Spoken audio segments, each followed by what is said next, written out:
do you know Frank Gaffney? Yes, I do. And you've been on his show dozens of times.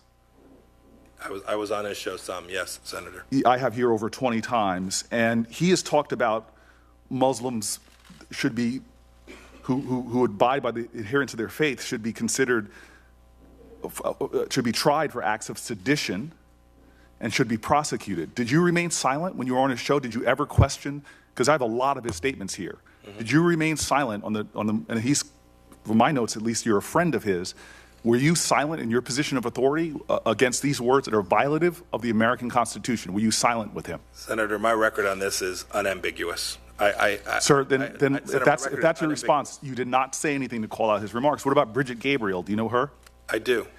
Someone who runs an organization that has been considered a hate group by the Anti-Defamation League and the Southern Poverty Law Center. Were you silent? Did you ever call her out on her remarks that are hateful or bigoted? Senator, I've spoken to a number of groups, and I believe my record with respect to tolerance and the equal treatment of people, I think you never. Yes or no? Did you ever call her out? Senator, I couldn't tell you. I don't recall each statement I've made over 54 years.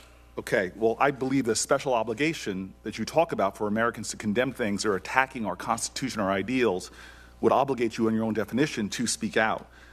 When it comes to Senator, if I might, I have called out.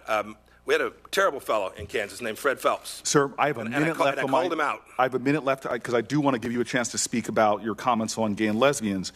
You said in a speech that mourning an America that endorses perversion and calls it an alternative lifestyle, those are your words, is being gay a perversion? Senator, when I was a politician, I had a very clear view on whether it was appropriate for two same-sex persons to marry. I stand by that. So you do not believe it's appropriate for two gay people to marry? Senator, I continue to hold that view. It's the same view. And so people in the State Department, I met some in Africa that are married under your leadership. You do not believe that that should be allowed? Senator, I believe it's the case. We have married gay couples at the CIA. You should know I treated them with the exact same set of rights. Do you believe that gay sex is a perversion?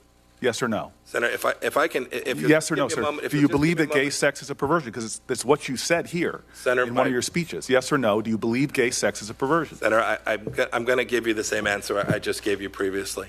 My respect for every individual, regardless of their sexual orientation, is the same.